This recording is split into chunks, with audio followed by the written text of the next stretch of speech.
जब लग गुरु मिले न साचा, तब लग गुरु करो 10 पांचा। क्या गुरु बदल सकते हैं? क्या गुरु बदलने से पाप लगता है? आध्यात्म के इस मैदान में आखिर सही गुरु कौन है? गीता जी में वर्णित तत्वदर्शी संत कौन है? इन सभी प्रश्नों के उत्तर जानने के लिए अवश्य सुनिए जगत गुरु तत्वदर्शी संत रामपाल जी महाराज के मंगल प्रवचन। अपनात्माओं, जैसे हम हठ योग का जो ध्यान करते हैं ना, ये कति अज्ञानता है। 2.5 घंटे सुबह, 2.5 घंटे शाम, ये तो बात तो कुछ को ना, ये तो बकवाद से मेरी। हजारों वर्ष, सैकड़ों वर्ष सारा दिन साधना करते थे, मेडिटेशन लगाते थे। मेडिटेशन के वैसे होता है जैसे आप फिल्म देखने जाते हो, 3 घंटे जाते थे, अब तो नहीं जाओगे, ना जाते हो। 3 घंटे इसे लगे जब 3 मिनट में गए, क्योंकि वो बकवाद दिखी थी सारी अनोखी सी। ऐसे ही समाधिस्थ जो होते हैं, अंदर शरीर के अंदर चैनल लगे हमारे शरीर में, जैसे टीवी में चैनल होते हैं। और पिछले संस्कार से इंसान कोई साधना का प्रयत्न करता है तो उसका कोई, जब समाधिस्थ होने का हठ योग करता है तो कोई चैनल ऑन हो जाता है, यानी हम अंदर कमल है, वो कोई सा कमल खुल जाता है उसके पिछले संस्कार से, और फिर उसमें प्रवेश कर जाता है। वहाँ सब ये डांस, नाचने, गाने, ये सब हो रहे हैं ऊपर के लोकों में। वहाँ तो अपनी कमाई खराब करने जाती है सब पुण्यात्माएं। तो ये मन आप कहीं बैठ कर देखना, 10 मिनट भी भक्ति ना करने दे। जब मैं सोचा चल वहाँ चलते हैं, नो करते हैं, कहीं बस की इंतजार करती है ना, और बस स्टैंड पर बैठ जा, 10 बैठा होगा, देखिए कि छियाली, और फिर बैठ जा, फिर थोड़ी देर में उठ कर देखेगा कोई दिखेगी तय। और ये बैठे रहते हजारों वर्ष, ये न्यों बैठा करते हैं कि यहाँ से इस मन को ऊपर और अच्छी बकवास दिखाई दे थी। मार्कंडेय ऋषि कहता था, मेरी समाधि ब्रह्मलोक में पहुंच रही थी, सहस्रार कमल में, और इस टीवी देख रहा था शरीर के अंदर। वो यहाँ ये चोटी दौर है, तो वहाँ होटल है, होटला में जीवात्मा वहाँ पहुंच गई मार्कंडेय ऋषि की। और तभी तो ये बैठे रहा करते इतनी समय तक, ना कौन बैठे, और बैठने से इनका तप बन जाता। तब से अगले जन्म में राजा, और कुछ दिन स्वर्ग में, और फिर 84 लाख योनियों में इनका ऐसी दुर्गति हो रही थी। उर्वशी कहने लगी कि इंद्र की पटरानी मैं ही हूं। तब मार्कंडेय ने कहा, जब इंद्र मरेगा तू क्या करेगी? उस इंद्र की रानी ने, इंद्राणी ने कहा सची ने, कि मैं 14 इंद्र वरूंगी।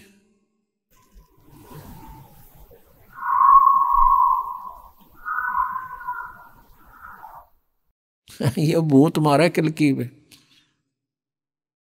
ये पहला करके साधना गलत है। अरे अब ये सही कहे गया, बिरान माटी तो न्याय वो है जो महाराज जी बता रहे हैं। प्रिया दच्चा जब है, जब सारा काम बिगड़ ले है, लेकिन फिर बात क्या बने, फिर कोई यूज नहीं इसका। तो कहने का भाव ये है कि वो कहने लगी, देखो पुण्यात्माओं, कितना गहरा ज्ञान दिया परमेश्वर ने।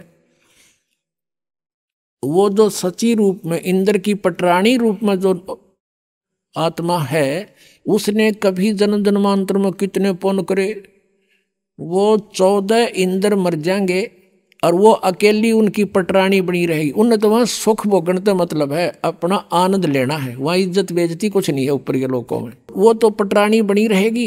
इंद्र मर गया तो बेहतर चौकड़ी युग पूर्ण होते इंद्र मर जाएगा। और वो क्या बताती है कि जितने इंद्र में भोगूंगी, यानी वो तो अकेली रहेगी पत्नी उनकी, और 14 इंद्र एक ब्रह्मा के एक दिन में 1008 चतुर्युग हैं, और इंद्र का शासन काल 72 चतुर्युग का होता है। तो 14 इंद्र इसमें अपना शासन काल पूरा कर जाते हैं। 1008 चतुर्युग होता है वैसे, लेकिन लंप संप इसको 1000 चतुर्युग मानते हैं। तो वो क्या कहती है कि उसने इतनी अच्छी तपस्या, साधना, भक्ति, धन, धर्म कर रखा था कि 1008 चतुर्युग तक वो अकेली आनंद भोगती है एज ए पटरानी, यानी स्वर्ग लोक में। और 14 इंद्र अपना शासन काल 72 चतुर्युगी पूरा करके मरते रहेंगे, तो वो गधे बन जाते हैं। 60 गधे की योनि से होता है इंद्र का जो जीवन 84 लाख योनियों में। अब क्या बताया है कि तू इंद्र मरेगा जब क्या करेगी? ऋषि मार्कंडेय ने पूछा। इंद्राणी ने उत्तर दिया कि मैं 14 इंद्र भोगूंगी। मार्कंडेय ने कहा कि वो 14 भी मरेंगे जब क्या करेगी कि मैं तो गधी बनूंगी, और जितने इंद्र में भोगूंगी वो गधे बनेंगे। फिर जिस लोक के राजा भी गधे बने और रानी भी गधी बने, फिर मुझे वहां क्यों ले जावे थी? न्यो बोली अपनी इज्जत रखने खातिर, ना तो वहां न्यो कहेंगे कि तू हार का आगी। अब मारकंडे ऋषि हंसे, फिर न्यो बोले रे तू आज भी गधी 14 खत्म करेगी और मरे पाछे फिर खुद का गधी बनोगी, बता तू भी इज्जत की ठेकेदार नहीं हो रही, अब बिनो का बेइज्जती होगी। अरे थारा गजब भैयो। इतने में इंद्र आ गया। इंद्र आ गया, कहा हे बंदनवाज इंद्र की गद्दी प्राप्त करो, तुम जीते हम हारे। मारकंडे ऋषि कहने लगा रे रे इंद्र क्या बोल रहा है? इंद्र की गद्दी तो मेरे लिए काग की बीट है, और बेटा आजा मैं तुझे ब्रह्मलोक का रास्ता बता दूं, वहां बड़ा सुख है, ब्रह्मलोक में इतना आनंद है, ये तो कुछ भी नहीं है। अब उसने ब्रह्मलोक के आनंद का बेरा था, इस तागे इनको ज्ञान नहीं था ऋषियों को, ओम का नाम जब ब्रह्मलोक में वहां ठाठ होकर फिर मारकंडे भी पशु बने, वो उसका याद नहीं थी। जिसने जो साधना वो अपने को सुपीरियर मानता है, लेकिन ब्रह्म साधना इनसे अच्छी है, इन अन्य डले ढूंढते, लेकिन वो भी मोक्षदायक नहीं है। लेकिन मारकंडे को वो अपनी मोक्षदायक लगी थी, और इंद्र वाली से बढ़िया।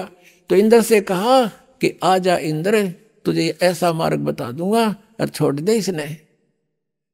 इंद्र कहता है कि महाराज जी फिर देखूंगा, इब तो मैंने मौज मारने दो, अगजा मर ले कुआं पड़ के।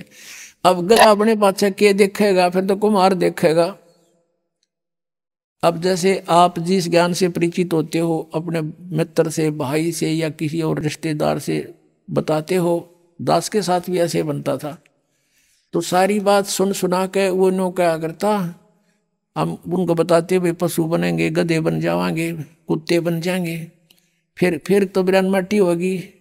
नो बोला देखी जाएगी।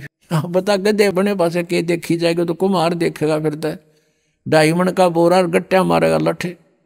अब देखना तो ईब है, बुराई छोड़ भक्ति कर, परमात्मा का नाम ले, सारा इतिहास खोल कर धर दिया परमात्मा ने, इस दास के माध्यम से खुलवा दिया सारा ज्ञान। तो इसी तरह जैसे कोई गुट्टी लाव है सामने, वह टीटी बन जा गुट्टी ला के, उन्होंने सोचा गुट्टी छोड़नी पड़ेगी, नो फिर देखांगे, फिर कुम्हार देखा, फिर तो तुम नहीं देख सकते। तो ये किसी ना कोई ऐब किसी के अंदर काल ने फट कर रखा है, या कोई और बकवादा बढ़ रहा है, तो वो ना छूटती, और वो छोड़ने पार पड़ेगी। वो तो कल मृत्यु होगा तो छूटेगी, जिसको तू अपनी मान रहा है। तो इन फार्मूलों से हम इस मार्ग पर दृढ़ होकर चल सकते हैं।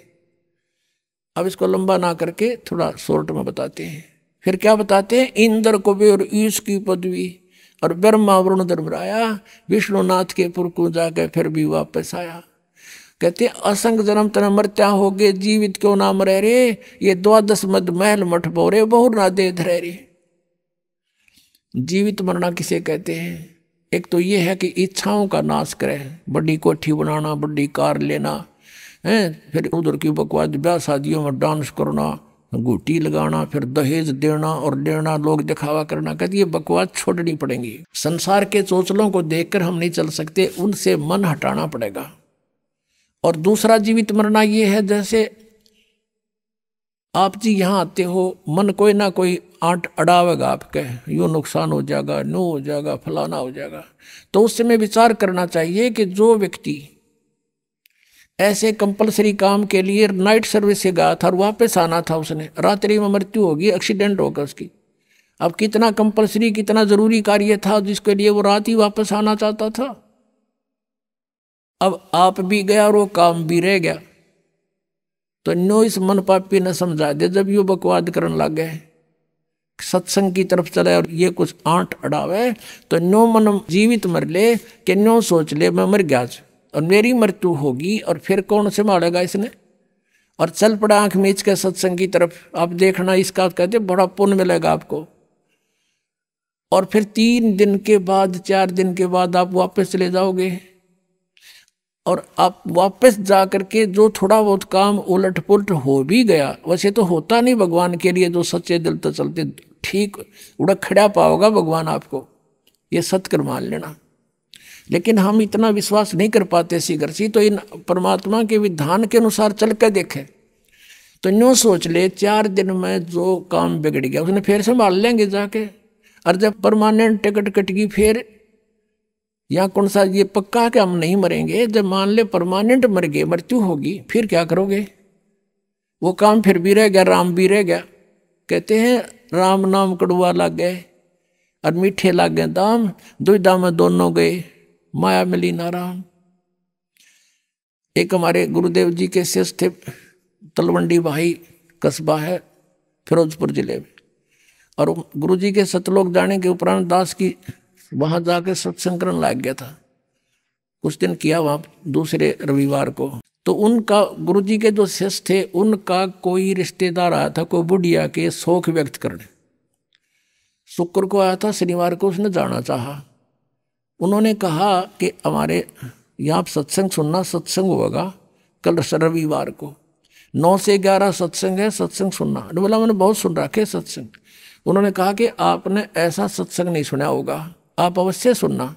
बोला नहीं नहीं नहीं, मुझे बहुत ज़रूरी कार्य है, वहाँ एक कॉन्ट्रैक्ट होना है, मेरा एग्रीमेंट होना है और उसमें मुझे 5 लाख का बेनिफिट होगा। तुम क्या जानो मेरे व्यवसाय के बारे में। और सन 1997 की बात है ये, 1997 में 5 लाख, आज के 50 लाख है, न समझ लो। वो नहीं माना, वो चला गया। शनिवार को शाम न चला वहाँ से चंडीगढ़ के लिए। अम्बाला के पास आकर के एक बजरी का भरा हुआ ट्रक खड़ा था, उसके दोनों पिछले चारों पहिए निकाल रखे, पिछले और जैक लगा रखा था डिफेक्ट हो जाने से। उसने तो वो एग्रीमेंट दिखाई दे था, पूरा परिवार कार में 4 सदस्य थे, 2 बच्चे और 2 वो खुद। मारुति कार थी, फुल स्पीड पर चल रहा, वो ट्रक के नीचे जा घुसी, वो जैक हटा, सारा ट्रक ऊपर पड़ गया, बजरी का भरा हुआ, कचूमर निकल गया, चारों मर गए। अब चाट लिया उन 5 लाख रुपया ने। परमात्मा कहते हैं राम नाम कड़ुआ लागे, मीठे लागे दाम, और दुविधा में दोनों गए, माया मिली ना राम। तो इस तरह से मन पापी को अपने मालिक के इन फार्मूलों से हटाकर और इसमें जोड़े रखे भगवान के पाले पे। फिर क्या बताते हैं, दोजिक बिस्त सभी ते देखे राजपाट के रसिया, और 3 लोग से तरपत नाही यो मन भोगी खसिया। कोई सरपंच बन जाता है, नो नीत रहे चेयरमैन बनूं, चेयरमैन बन जाए नो सोचा मैं एमएलए बनूं, एमएलए बन जाए नो सोचा मंत्री का दाव लगे, मंत्री बनते नो सोचा मुख्यमंत्री बनो जो पेटा भरे। इतने मृत्यु हो जा भाई, दर दर फिरे।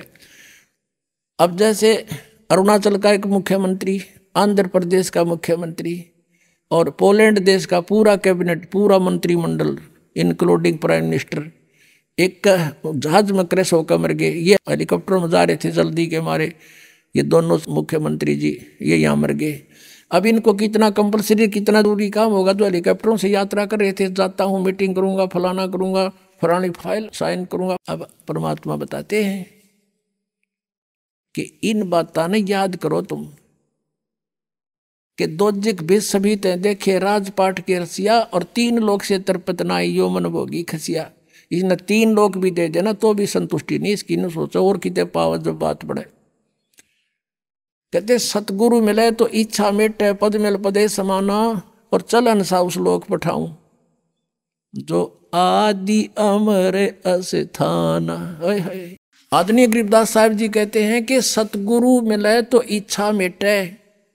इस तत्व ज्ञान से आपके सभी इच्छाओं का नाश कर देगा। यहाँ की कोई भी वस्तु तुम्हें सुहावे नहींगी जो भक्ति बाधक हो। सतगुरु मिले तो इच्छा मिटे, पद मिल पदे समाना। पद माने वे ऑफ वर्शिप, पद पद्धति, भगवान के पाने की विधि। और पद यानी सही शास्त्र अनुकूल सत साधना मिलने से पद, वो पद्धति मिल गई। पद मिल पदे समाना। गीता जी अध्याय नंबर 15 के श्लोक नंबर 4 में कहा कि तत्वदर्शी संत की प्राप्ति के पश्चात परमेश्वर के उस परम पद की खोज करनी चाहिए जहाँ जाने के बाद साधक फिर लौटकर कभी वापस संसार में नहीं आता। यहाँ बता रहे हैं आदरणीय गरीबदास साहिब जी कि सतगुरु मिले तो इच्छा मिटे, पद मिल पदे समाना। सही साधना के मिलने से वो पद मिलेगा, अमर पद, जहाँ जाने के बाद फिर लौट कर नहीं आते। और चल हंसा उस लोक पठाऊं जो आदि अमर अस्थाना। 18वें अध्याय के गीता जी के 62वें श्लोक में कहा, अर्जुन तू सर्वभाव से उस परमेश्वर की शरण में जा, उसकी कृपा से तू परम शांति को और सनातन परम धाम को प्राप्त होगा। आदि अमर, आदि माने शाश्वत, सनातन कदे का, चल हंसा उस लोक पठाऊं जो आदि अमर स्थान है। और वहां क्या सुख है? तुम यहाँ की जो सुख, चौथी मुक्ति भी प्राप्त कर लेते हो, चारों मुक्ति भी प्राप्त कर ले हो, तो भी एक दिन समाप्त होंगी तुम्हारी, तुम उसको परमानेंटली नहीं रख सकते। और वहां पर कहते हैं चार मुक्ति जहां चंपी करती, ये सुख तुम्हारे चरणों में सदा पड़ा रहेगा। और माया हो रही दासी, दास गरीब अभय पद पर से, वो मिले राम अविनाशी। ओए होए, अब जहां से हम शुरू हुए थे कि जग सारा रोग रे, जिन सतगुरु वेद न जाण्या, सग सारा रोग रे। जन्म मरण का रोग लगा है, तृष्णा बडरी खांसी, आवागवन किया डोर गले में, पड़ी काल की फांसी। जग सारा रोग रे, जिन सतगुरु वेद न जाण्या, जग सारा रोग रे। फिर क्या बताते हैं? सार शब्द सर जीवन बूटी, गैस गैस अंग लगावे, कहे कबीर तुम सतकर मानो, ये जन्म मरण मिट जावे। सार शब्द सर जीवन बूटी, गैस गैस अंग लगावे, कहे कबीर तुम सतकर मानो, ये जन्म मरण मिट जावे। अब ये है वो पद, ये तीनों मंत्र का जो जाप आपको मिलेगा। और प्रथम ये 7 मंत्र दिए जाते हैं, फिर सतनाम 2 मंत्र का दिया जाता है। इससे क्या बताते हैं? चार मुक्ति जहाँ चंपी करती, माया होरी दासी, दास गरीब अभय पद पर से, वो मिले राम अविनाशी। वो परम अक्षर ब्रह्म, जैसे अक्षर पुरुष की आयु कितनी है? 70,000 बार त्रिलोकी शिव मर जाएंगे जब एक युग होगा परब्रह्म का, अक्षर पुरुष का। और फिर 1000 उसे बने हुए युग का दिन, इतनी ही रात्रि, 30 दिन रात का महीना, और 12 महीने का 1 वर्ष, और 100 वर्ष की अक्षर पुरुष की आयु, फिर भी मृत्यु। एती उम्र बुलंद मरेगा अंतरे, क्योंकि सतगुरु लगे न कान न भेंटे वो संतरे।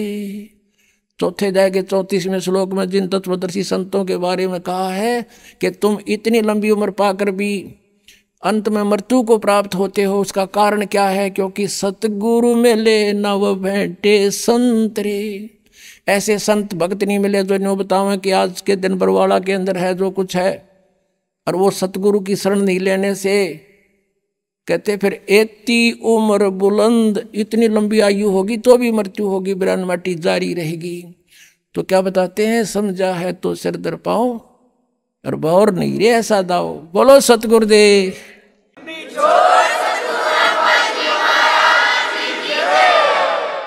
परम पिता परमात्मा पूर्ण ब्रह्म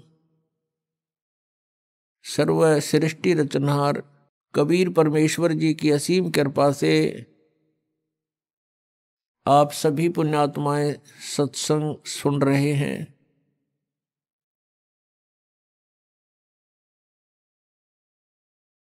परमात्मा पूर्ण ब्रह्म सारी सृष्टि के रचनहार ये कबीर परमेश्वर जी हैं। ये हमारे परम पिता हैं, यही हमारे जनक हैं। तुमेव माता च पिता तुमेव, तुमेव बंधु च सखा तुमेव, तुमेव विद्या च द्रोण तुमेव, तुमेव सर्व मम देव देव। ये वो परमात्मा है जिसमें ये सभी गुण विद्यमान हैं। माता पिता वाले गुण ज्वाइंट है मालिक में, और बंधु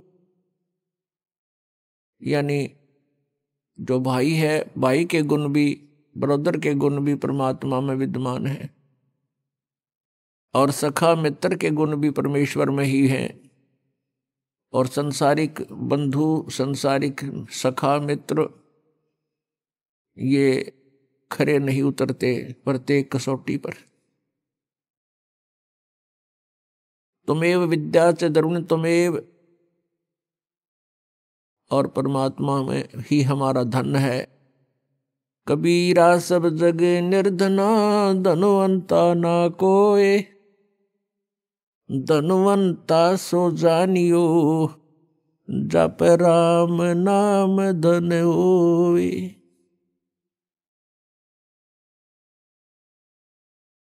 और परमात्मा ही हमारी विद्या है, अर्थात तत्व ज्ञान ही हमारा वास्तविक शिक्षा है, विद्या है, ज्ञान है। ये आध्यात्मिक विद्या हमारे पास नहीं है तो संसारिक विद्या केवल रोजी रोटी पेट के निर्वाह के लिए ही होता है, ये पर्याप्त नहीं है। तुमेव सर्व मम देव देव, हे सब प्रभुओं के भी प्रभु, सब देवों के देव, भगवानों के भगवान यानी सुप्रीम पावर, हे सर्वशक्तिमान, सबके मालिक, आप ही हमारे सर्वस्व हो, सब कुछ हो। पुण्यात्माओं, जिस समय आप जी को अध्यात्म ज्ञान हो जाएगा उस समय आप समझ पाओगे सचमुच एक परमात्मा को छोड़ के इस संसार में अपना कुछ भी नहीं है। परमात्मा स्वयं आकर के ये तत्व ज्ञान सतलोक से आकर के हमें बताते हैं, काया तेरी है नहीं, ये माया कहाँ से होवे, चरण कमल में ध्यान रखो, इन दोनों को खोए।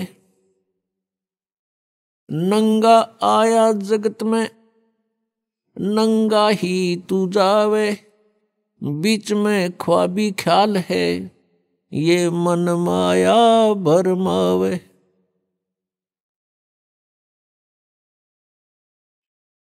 मात पिता सुत बांधवा, क्या देख भुलाना रे, इनमें तेरा कोई नहीं, क्यों बया दीवाना रे। परमात्मा हमें याद दिलाते हैं कि ये परिवार, ये कुटुंब, ये कुल, ये संपत्ति आपकी नहीं है, इनमें तेरा कोई नहीं है। और हमारे संस्कारवश हम एक दूसरे के साथ जुड़ गए हैं, भाई बहन के रूप में, माता पिता के रूप में, पुत्र पुत्री के रूप में, सगा संबंधी के रूप में। और जिस समय ये शरीर छूट जाता है, मृत्यु हो जाती है, उस समय अपना कोई नहीं होता। ये शरीर का कवर भी यहीं छोड़ जाते हैं, ये बॉडी भी यहीं छोड़ जाते हैं। तो परमात्मा हमें याद दिलाते हैं,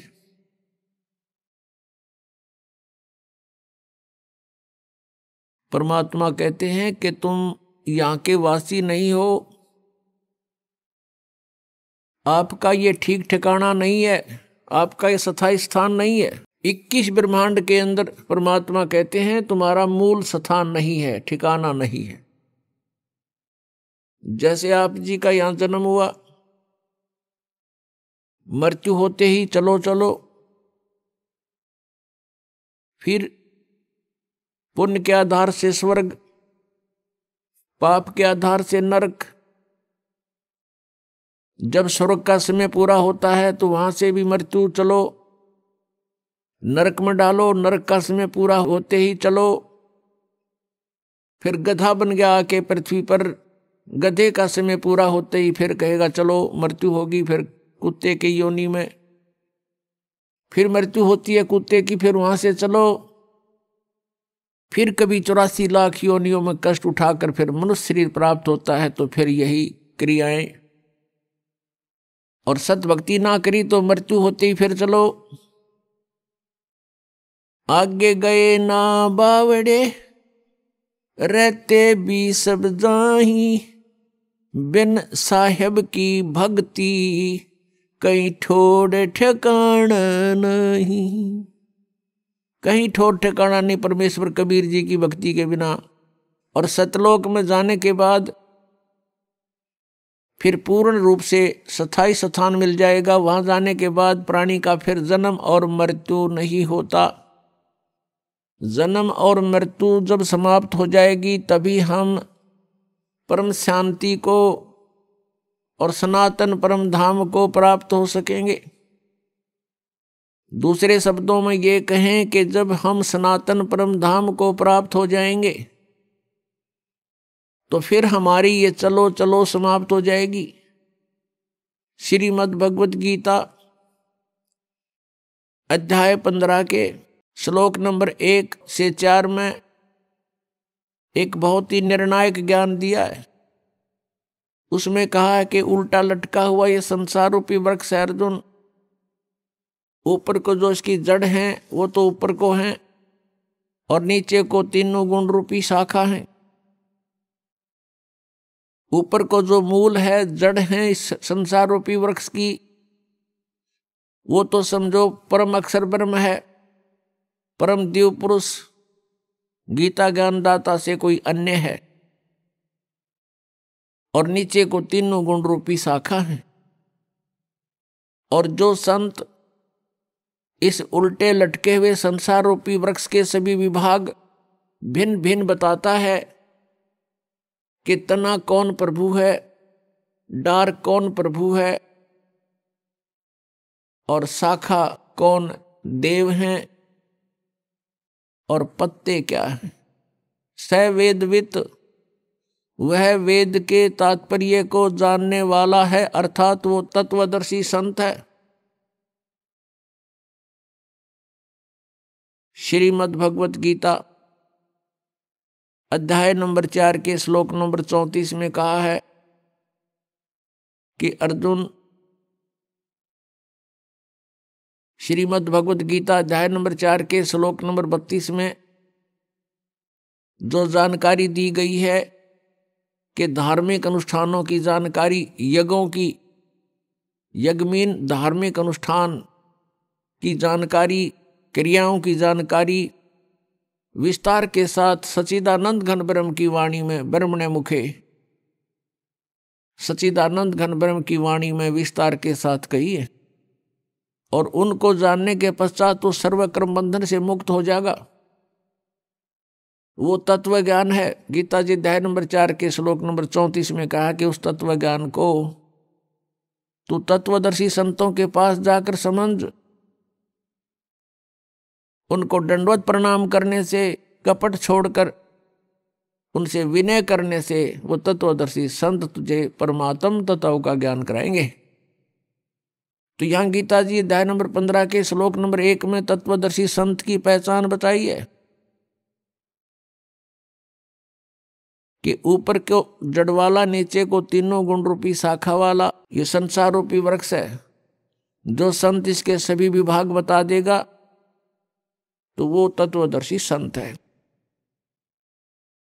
परमेश्वर स्वयं आते हैं अपने सतलोक से चलकर, वे हमें ज्ञान देते हैं, यथार्थ जानकारी वही बताते हैं, तत्व ज्ञान को भी वही समझाते हैं।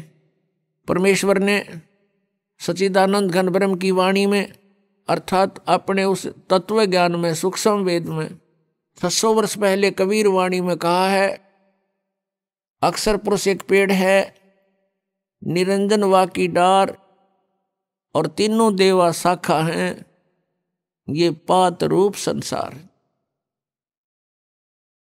परमेश्वर ने 600 वर्ष पहले आके बताया है कि ऊपर को जो जड़ है वो तो मूल मालिक है, वो स्वयं परमेश्वर है। उससे बाहर जो तना दिखाई देता, पृथ्वी से बाहर जो तुरंत जो भाग, जो हिस्सा पेड़ का दिखाई देता है उसको तना कहते हैं। अक्षर पुरुष तो समझो तना है और उस तने के ऊपर एक मोटी डार होती है, उनमें से एक मोटी डार उसको सरपुरुष जानो, ज्योत निरंजन। और उस डार के फिर 3 शाखाएं हैं, रजगुण ब्रह्मा, सतगुण विष्णु, तमगुण शिव जी। और उन शाखाओं के आगे फिर पत्ते जो हैं वो संसार समझो। परमेश्वर ने अपने द्वारा रची हुई सृष्टि का ज्ञान स्वयं ही आकर के देना पड़ा। और परमेश्वर के ज्ञान के अतिरिक्त जो भी हम सुनते रहे वो कोरा अज्ञान था, लोकवेद था। पुण्यात्माओं, परमेश्वर ही स्वयं आकर के ज्ञान देते हैं, चारों वेद गवाही देते हैं। और जिन महापुरुषों को, पुण्यात्माओं को परमात्मा आकर मिले यहाँ पृथ्वी पर, उन महापुरुषों की अमरवाणी, उनका अनुभव आज हमें वो गवाही दे रहा है, साक्षी देता है कि वो परमात्मा ऐसी लीला करता है। ऋग्वेद मंडल नंबर 9 सूक्त नंबर 86 मंत्र 26-27 में, ऋग्वेद मंडल नंबर 9 सूक्त 82 मंत्र 1, 2, 3 में, ऋग्वेद मंडल नंबर 9 सूक्त 96 के मंत्र 16 से 20 में, ऋग्वेद मंडल नंबर 9 सूक्त 20 के मंत्र 1 में, ऋग्वेद मंडल नंबर 9 सूक्त 1 के मंत्र 8 और 9 में, और भी अनेकों स्थानों पर। ऋग्वेद मंडल नंबर 9 सूक्त 94 के मंत्र 1 में। इन सब में मिलाकर के इसका निष्कर्ष ये बनता है कि वो पूर्ण परमात्मा, परमेश्वर, अमर पुरुष, सत्य पुरुष, कबीर देव है। वो कबीर साहब है और वो सतलोक से गति करके आता है अपने निज स्थान से जहां वो रहते हैं, और यहाँ पृथ्वी पर आकर के पुण्यात्माओं को मिलते हैं, उनको ज्ञान से परिपूर्ण करते हैं। उस परमेश्वर का नाम कबीर देव है। वो परमात्मा 3 प्रकार से लीला करते, अपने 3 प्रकार के शरीर की स्थिति में रहते हैं। एक प्रकार का शरीर सतलोक के अंदर, एक तेजोमय शरीर है परमात्मा का, सतपुरुष का, सतलोक के अंदर। उसमें एक रोमकूप की इतनी शोभा है, करोड़ सूर्य मिला दे, करोड़ चंद्रमा मिला दे, उनकी रोशनी भी एक रोमकूप के प्रकाश के सामने फीकी रहे। वो परमात्मा वहां स्थायी रूप में रहते हैं। अन्य रूप बनाकर के वो परमात्मा प्रत्येक युग में एक लीला करते हैं, एक नवजात शिशु का रूप धारण करते हैं और किसी सरोवर, तालाब में या झील में आकर के कमल के फूल पर विराजमान होते हैं, बालक रूप बना के, एकांत स्थान, वन में, जंगल में। और ऐसे जल के ऊपर निवास करने के कारण उनको नारायण कहते हैं। जल के ऊपर प्रकट होने के कारण परमेश्वर को नारायण बोलते हैं। ये क्रियाएं परमात्मा सुनियोजित और पूर्व निर्धारित तरीके से करते हैं, और कोई संस्कारी हंस उनको वहां से उठा ले जाते हैं। फिर उस परमेश्वर की परवरिश की लीला कंवारी गायों से होती है। जब परमात्मा छोटी ही आयु के होते हैं, तभी से अपना उद्देश्य पूरा करने के लिए विद्वानों के साथ शास्त्रार्थ करना शुरू कर देते हैं, उनसे प्रश्नोत्तरी करते हैं आध्यात्मिक मार्ग की, और बड़े बड़े विद्वानों के छक्के छुड़ा देते हैं। ज्ञान के अंदर उनको परास्त कर देते हैं। और तीसरी स्थिति है परमात्मा के शरीर की कि वे कहीं पर भी कभी भी प्रकट हो जाते हैं, एक साधु वेश बनाकर, किसी संत का वेश बनाकर, ऋषि महर्षि या किसी ब्राह्मण गुरु पीर का रूप बना करके वो कहीं भी प्रकट हो करके अपनी अच्छी आत्माओं को ज्ञान सुनाते हैं, उनको अपने से परिचित कराते हैं। पुण्यात्माओं, ये पवित्र वेद परमात्मा की महिमा का ऐसे गुणगान करते हैं और वेद ये भी बताते हैं कि वो अपने द्वारा रची हुई सृष्टि को, उसकी जानकारी परमेश्वर ही स्वयं ही ठीक ठीक बताते हैं, और अन्य तो केवल अटकल ही लगाया करते हैं। तो ये सभी गुण जिसके अंदर हैं, वेद कहते हैं वो परम अक्षर ब्रह्म है, वो पूर्ण परमात्मा है। और वो पूर्ण परमात्मा ही अपने द्वारा रची हुई सृष्टि को यथार्थ रूप में ज्ञान देते हैं, और वो परमात्मा स्वयं ही आकर के ज्ञान प्रचार करते हैं। वो तत्वदर्शी संत का रोल भी स्वयं ही करते हैं, और वो परमात्मा कवियों की तरह आचरण करते हैं। पुण्यात्माओं, सबसे पहले हमने अपने भगवान को पहचानना है, तभी हम आगे कदम रखें। जैसे पहले हम अपने नोट को खरा और खोटा चेक करा लें तो अच्छा रहे, नहीं तो वहां प्लेटफार्म पर जाने के बाद फिर कुछ नहीं बनेगा। तो ऐसे ही हम अपने सदग्रंथों को समझकर भगवान को पहचान सकते हैं। शिक्षा का उद्देश्य प्रभु ने यही रखा था कि कलयुग के अंदर इन सबको शिक्षित बनाएंगे, और ये मेरे बच्चे मुझे पहचान पाएंगे। अभी तक तो ये गुरु और ऋषि, महर्षि, पीर ये हमें अपने ही अज्ञान के आधार से आधारित रखते थे। लोक वेद सुनाया करते थे जो वेदों सदग्रंथों के विरुद्ध था, और हमने इनको एक महापुरुष, ऋषि, मंडलेश्वर, गुरु मानकर, परमात्मा से परिचित व्यक्ति मानकर इनकी हर बात का, प्रत्येक बात का विश्वास किया, जिसका खामियाना आज तक हम भोग रहे हैं। हम यही भटक रहे हैं, जन्म और मृत्यु के अंदर हम कष्ट पे कष्ट उठा रहे हैं। उस परमेश्वर ने स्वयं आकर के हमें बताया है कि अक्षर पुरुष एक पेड़ है। पृथ्वी से तुरंत बाहर जो दिखाई देता है वो पेड़ होता है, उसको पेड़ बोलते हैं। पृथ्वी से बाहर का जो पोर्शन है पेड़ का, उसको पेड़ बोलते हैं। नीचे की जड़ होती है, और फिर ऊपर के पेड़ के भी कई हिस्से होते हैं। जैसे ये सारा शरीर मनुष्य कहलाता है, लेकिन हाथ अलग हैं, पैर अलग हैं, मुख अलग है, कान नाक अलग हैं, इनके नाम अलग हैं, ये विभाग हैं। ऐसे ही तना जो है ये अक्षर पुरुष जानो, और उसके मोटी डार ऊपर चल के 2-3 हो जाती हैं, उनमें से एक मोटी डार को सरपुरुष जानो, सरपुरुष, जिसको ज्योत निरंजन भी कहते हैं, काल भी कहते हैं। और उस मोटी डार के 3 शाखाएं, ये रजगुण ब्रह्मा, सतगुण विष्णु, तमगुण शिव जी जानो, और पात रूप संसार। परमेश्वर कबीर देव जी ने स्वयं आकर के एक तत्वदर्शी संत की भूमिका करके हमें यथार्थ ज्ञान दिया। अक्षर पुरुष एक पेड़ है, सरपुरुष वह की डार, और तीनों देवा शाखा हैं, ये पात रूप संसार। तो यहां गीता ज्ञानदाता कहता है कि तत्वदर्शी संत की प्राप्ति के उपरांत उस तत्व ज्ञान रूपी शस्त्र से इस अज्ञान रूप अंधकार को काट के, गीता जी अध्याय नंबर 15 के श्लोक नंबर 1 से 4 का निष्कर्ष बता रहा है दास आपको।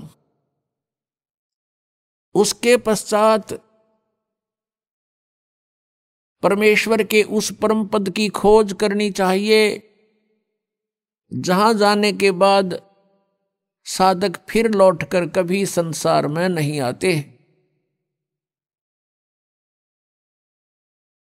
और जिस परमेश्वर से संसार रूपी वृक्ष की ये प्रवृत्ति विस्तार को प्राप्त हुई है, अर्थात जिसने संसार रूपी वृक्ष अर्थात ब्रह्मांडों की रचना की है, उसी परमेश्वर की भक्ति करनी चाहिए, अन्य की नहीं। ये गीता ज्ञानदाता स्वयं कह रहा है कि मेरी भक्ति भी नहीं, केवल उसी की पूजा करो, और मैं उसी की शरण हूं। पुण्यात्माओं, परमेश्वर ने आके हमें ज्ञान दिया है।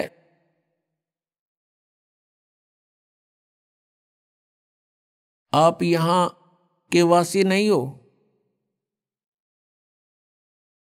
आप यहां अस्थायी रूप पर रह रहे हो और जिस परिवार और जिस संपत्ति को आप अपना मानकर निश्चिंत हो चुके हो, ये आपकी महाभूल है। और ये भूल कहाँ से समाप्त होती है?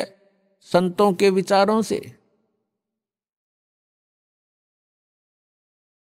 और वो विचार मिलते हैं सत्संग से।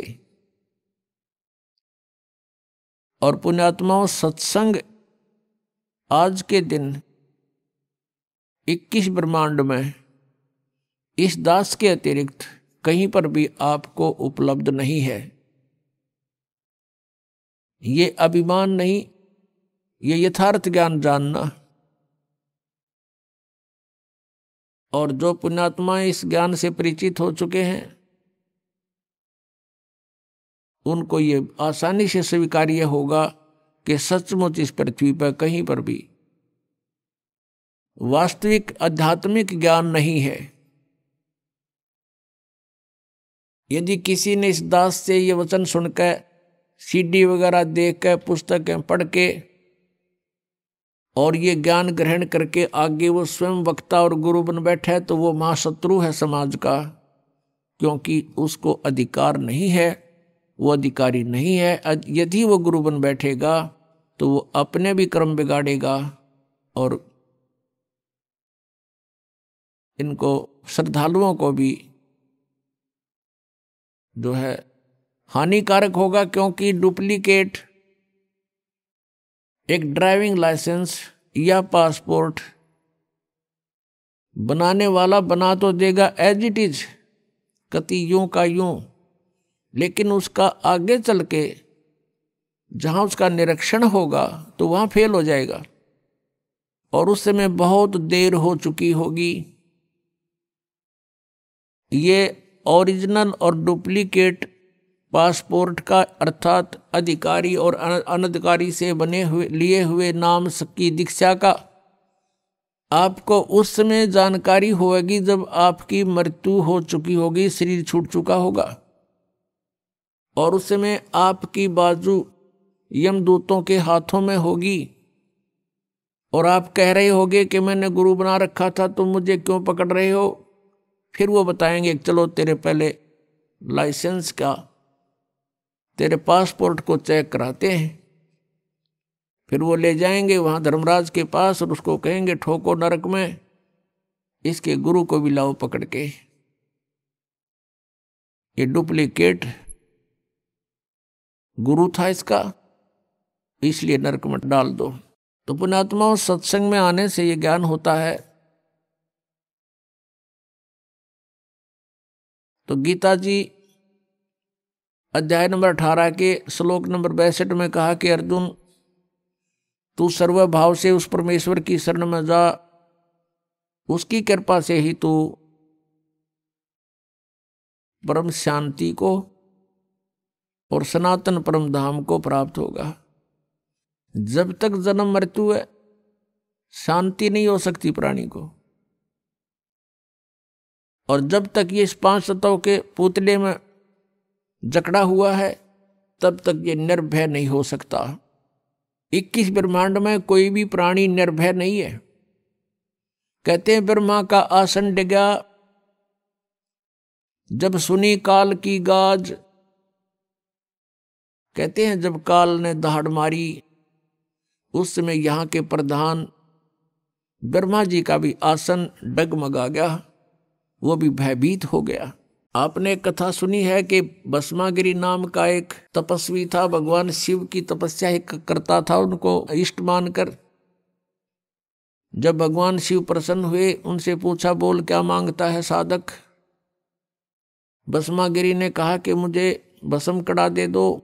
वचनबद्ध करके भगवान शिव से कड़ा मांगा, भगवान शिव ने वो भस्म कड़ा दे दिया। उसके पश्चात वो भस्मागिरी भगवान शिव को मारने के लिए उद्धत हो गया और कहा शिव जी होले होशियार, अब तुझे मारूंगा, पार्वती को पत्नी बनाऊंगा। तब भगवान शिव भयभीत होकर के भाग लिए। आगे आगे भगवान शिव, पीछे पीछे भस्मागिरी यानी पुजारी, आगे भगवान। कहने का भाव ये है कि यहाँ कोई भी प्राणी निर्भय नहीं है। तो जब तक हम उस सनातन परम धाम में नहीं चले जाएंगे तब तक न तो हमारी ये चलो चलो मिटे और न ही हमारा भय मिटे। अभय पद भी वहीं प्राप्त होगा। दास गरीब अभय पद परसै और मिले राम अविनाशी। जिन महापुरुषों को परमात्मा प्राप्त हुए उनमें से कौन कौन हैं जो इस दास के नॉलेज में हैं?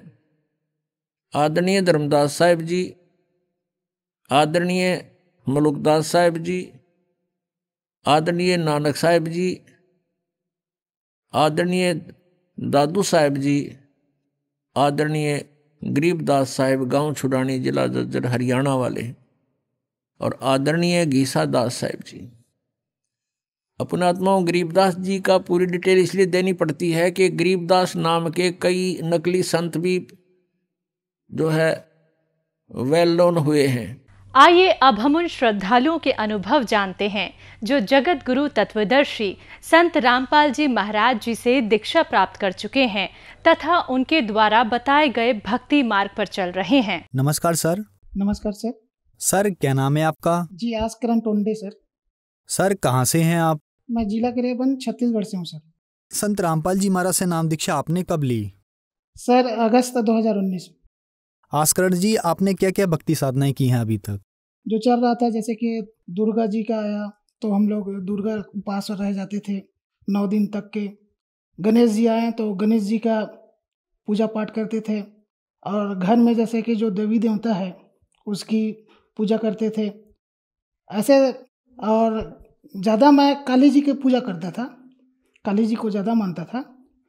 तो ऐसे भक्ति कर रहे थे सर। जो सांसारिक जो चल रहा था अपना देवी देवता का जो पूजा पाठ है वो भक्ति कर रहे थे सर।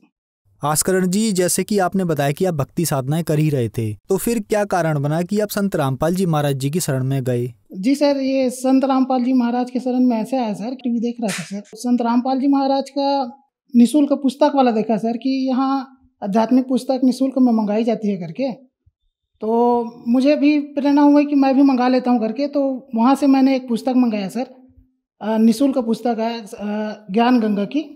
फिर ज्ञान गंगा का पुस्तक पढ़ा सर, तो उसमें लिखा था, जब वो पूरा पढ़ा सर तो समझ में आया कि तो हम तो फिर गीता जी के अनुसार जो बोल रहे भक्ति वो तो कर ही नहीं रहे।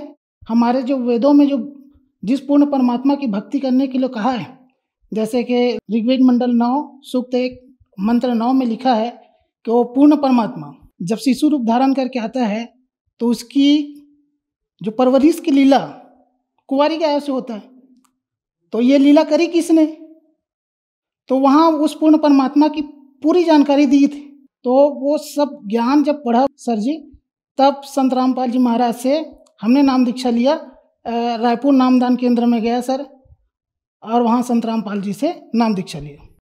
आस्करण जी, संत रामपाल जी महाराज से नाम दीक्षा लेने के बाद आपको क्या लाभ मिले?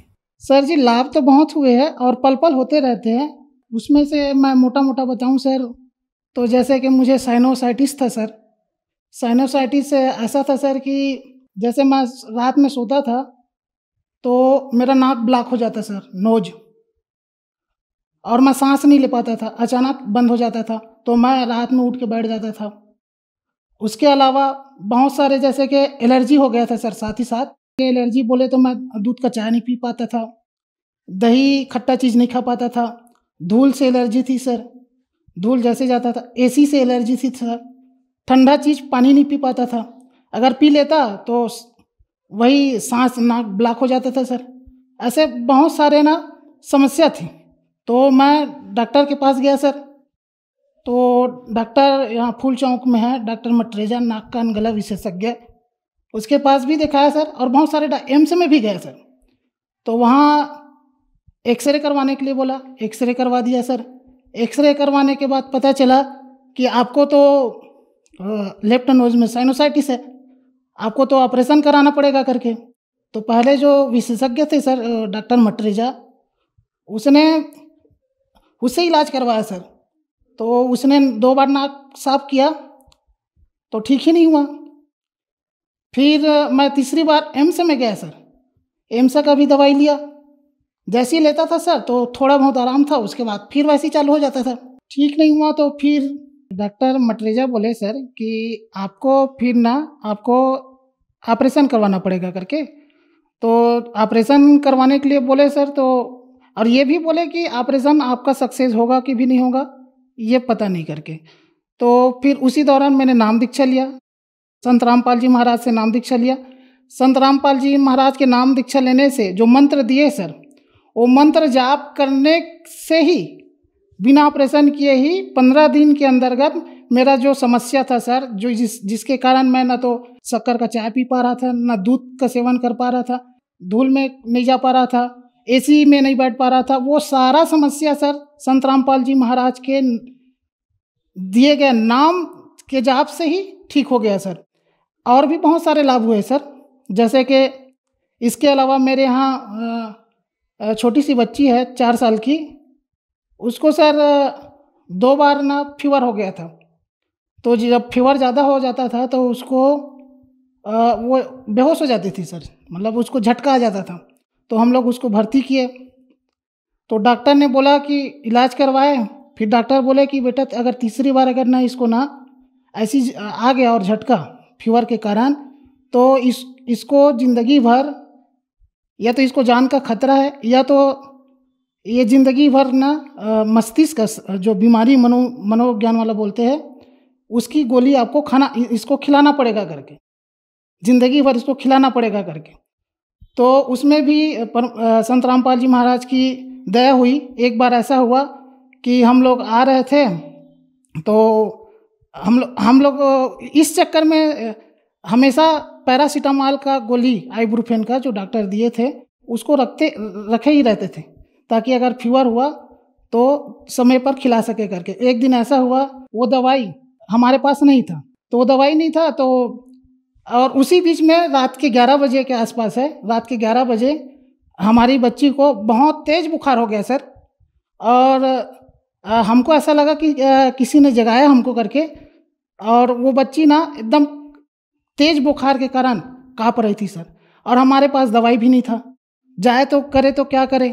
तो हमने उसी समय दंडवत स्थान में गए और संत रामपाल जी महाराज से दंडवत किया, और बोले कि हे संत रामपाल जी महाराज, अब आप ही कुछ कर सकते हो, हे पूर्ण परमात्मा, अब तो कुछ है ही नहीं। पूर्ण परमात्मा बंदी छोड़ सदगुरु रामपाल जी महाराज को सुमरन किए, और वो जो चरणामृत देते हैं सर, उसको जैसे ही चरणामृत को हम लोग पिलाए, जैसे ही पिलाया सर, उसके कुछ ही सेकंड में जितना तेज बुखार था वो पसीना आना चालू हो गया सर।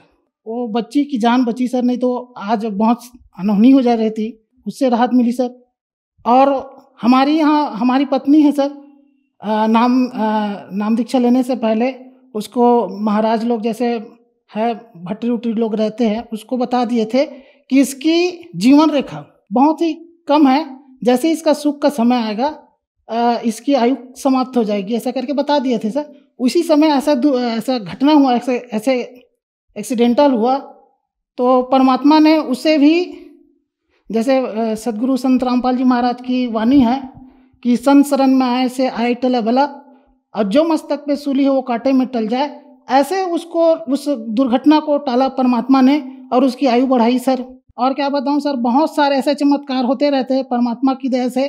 एक बार हमारी अभी 1 महीना पहले की बात है, हमारे छोटे बच्चे 4 साल के हैं सर, तो वो ऐसे खेलते खेलते टहलते जा रहे थे, तो अचानक उसका पैर स्लिप हो गया।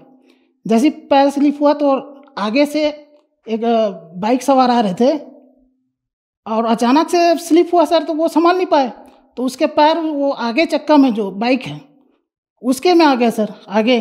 तो परमात्मा की ऐसी रजा हुई, संत रामपाल जी महाराज की ऐसी रजा हुई कि तुरंत वो गाड़ी का ब्रेक ऐसे लग गया, आंखों देखा हाल है सर। परमात्मा अगर संत रामपाल जी महाराज के शरण में नहीं होते तो आज मेरे बच्चे का एक्सीडेंट हो जाता सर, और वो पैर टूट जा रहता। वहाँ भी हमको राहत मिली, परमात्मा पल पल में साथ देते हैं सर।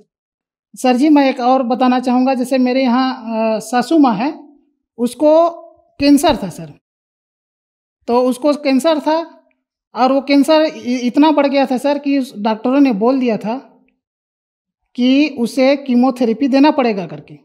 जब कीमोथेरेपी देना पड़ेगा करके बोले तो वो घबरा गई सर, और गुरुजी से, संत रामपाल जी महाराज से प्रार्थना लगाए। प्रार्थना में ये बोले कि भक्ति करो बेटा, परमात्मा सब ठीक करेंगे करके। और आज मेरी यहाँ सासू माँ बिना ऑपरेशन के और बिना कीमोथेरेपी के संत रामपाल जी महाराज के दया से आज पूर्ण रूप से स्वस्थ है सर। और उसका जो कैंसर का जो रिपोर्ट है, रिपोर्ट नील है सर। ये भी लाभ हुआ सर। आस्करण जी, सुनने में आता है कि जो भी श्रद्धालु संत रामपाल जी महाराज से नाम दीक्षा लेते हैं उनका नशा छूट जाता है। तो क्या आप भी नशा करते थे, और क्या संत रामपाल जी महाराज से नाम दीक्षा लेने के बाद आप नशा छोड़ पाए? जी सर, नशा उसा करता था सर। जो जैसे कि अपन जो दारू वगैरह है, तो दास की नौकरी स्वास्थ्य विभाग में है, तो नौकरी करते करते करते नशा का भी आदी हो गया था सर, संगत के चक्कर में। और मांस का सेवन तो बहुत करता था सर, तो उससे भी, नशा से भी छुटकारा मिला सर।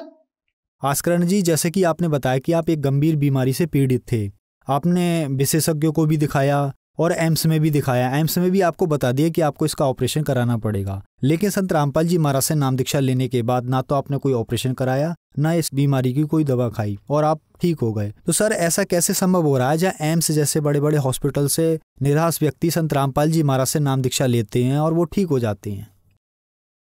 जी सर, ये संत रामपाल जी महाराज द्वारा जो दिए गए शास्त्र अनुकूल जो मंत्र है सर, उसकी शक्ति से ये हो रहा है। आस्करण जी, जो दर्शक आज आपको हमारे टीवी चैनल्स पर देख रहे हैं और वो भी किसी न किसी बीमारी से ग्रस्त हैं, उनके लिए आप क्या कहना चाहेंगे? जी सर, ऐसे भक्तों के लिए तो एक ही प्रार्थना है कि संत रामपाल जी महाराज द्वारा लिखित पुस्तक जीने की राह है, ज्ञान गंगा है, ये निःशुल्क मंगाए या किसी भगत जी से प्राप्त करके आप उसे पढ़िए, ज्ञान को समझिए, अपने शास्त्रों से मिलाइए, और शास्त्रों से मिलाने के बाद आप ये संत रामपाल जी से नाम दीक्षा लीजिए। जितने लाइलाज बीमारी हैं और जितने ऐसे जो समाज में जो भक्त है, भाई है, जो ऐसे बीमारियों से ग्रस्त है, जो लाइलाज बीमारी से ग्रस्त है, उससे मेरा हाथ जोड़कर प्रार्थना है, निवेदन है कि आप संत रामपाल जी महाराज का सत्संग सुने, पुस्तक पढ़े, और उसे मिलान करने के बाद आप संत रामपाल जी से नाम उपदेश ले। मेरा दावा नहीं सर, पूरा पूर्ण विश्वास है कि आप भी, जैसे मैं स्वस्थ हुआ हूँ, आप भी संत रामपाल जी महाराज से नाम दीक्षा लेने के बाद स्वस्थ होंगे सर। सर, संत रामपाल जी महाराज से नाम दीक्षा कैसे ली जा सकती है? जी, संत रामपाल जी महाराज से नाम दीक्षा ऐसे ली जा सकती है सर कि बहुत से राष्ट्रीय और अंतर्राष्ट्रीय चैनलों पे, टीवी चैनलों पे संत रामपाल जी महाराज का सत्संग चलता है। उस पर पट्टी चलती है सर। आश्रम का जो नंबर रहता है, उस नंबर को आप लगाएंगे सर, फ़ोन करेंगे तो वहाँ आपको नज़दीकी जो नामदान केंद्र है, आज संत रामपाल जी महाराज की दया से पूरे विश्व में 500 नामदान केंद्र खुल चुके हैं सर। तो वहाँ आपके नज़दीकी जो नामदान केंद्र है उसका पता बताएंगे सर, और आप आसानी से नामदान ले सकते हैं। निःशुल्क नामदान की व्यवस्था की जाती है सर। धन्यवाद सर। सच साहब।